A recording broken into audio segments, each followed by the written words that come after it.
Sorry about that. We went up to Mount Gleason to go into the canyon. And earlier today they had it blocked off down where it turns into Big Tug Canyon Road, down just below the hill from Alpine Village. And I went back up there today at 2:30, and they've got it blocked off at Rim Canyon, which is at the curve right before you go down into the canyon. And so they've got it totally blocked off there and making everybody turn around and go back.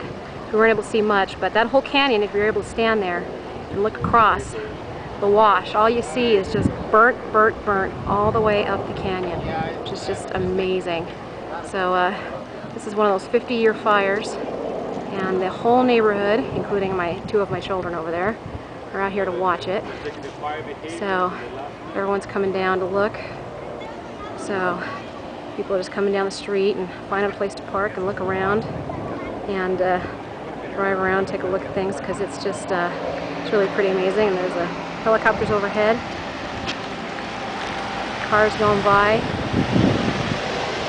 lots of people watching. Now the